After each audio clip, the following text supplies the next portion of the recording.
నమస్కారం అండి. రెడీ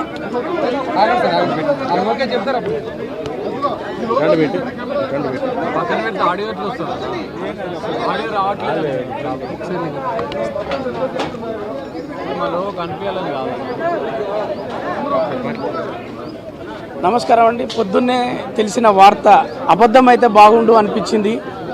మా తెలుగు తెరకు పెద్ద దిక్కున ఒక భీష్మాచార్యుడిలాగా నటనలో కావాలంటే గ్రాము నుంచి టన్నుల వరకు అడిగి మరీ ఇచ్చేంత నటన ఉండి మా లాంటి మేము తెరకు వచ్చేటప్పుడు మేము చూసినటువంటి ఒక హీరోలను చూస్తుంటాం. ఆ తర్వాత కోట గారిని చూసి ఇలా నటించాలరా అని ఆయన దగ్గర నేర్చుకున్న పాఠాలు గుణపాఠాలు మేము కొండపురం అనే సినిమాలో చేసినప్పుడు, అంతకుముందు ఉత్సవం అనే సినిమా సెట్కి వచ్చినప్పుడు ఎన్నో విషయాలు మాతో షేర్ చేసుకొని ఎలా ఉండాలి, ఎలా చేయాలి, ఒక రూపంలో కావచ్చు, నటనలో కావచ్చు, ఆయన దగ్గర ఒక గ్రంథాలయంలో ఉన్నటువంటి సబ్జెక్ట్ లాగా మాకు ఎన్నో చెప్పినప్పుడు ఇంకా తెలుసుకోవాలనుకున్నప్పుడు అప్పుడప్పుడు పిలుచుకొని మాట్లాడేటప్పుడు ఎన్నో విషయాలు మాతో పంచుకున్న విషయాలు కావచ్చు. మా జీవితంలో అవన్నీ పనికొస్తూ ఉంటాయి.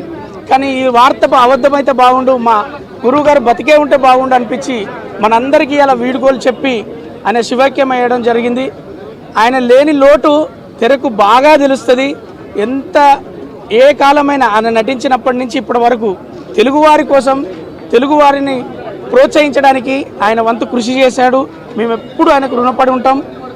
గురువు గారు ఎక్కడున్నా అతని ఆత్మకు శాంతి కలగాలని మనందరి తరఫున నేను కోరుకుంటూ, మీరు వచ్చారు.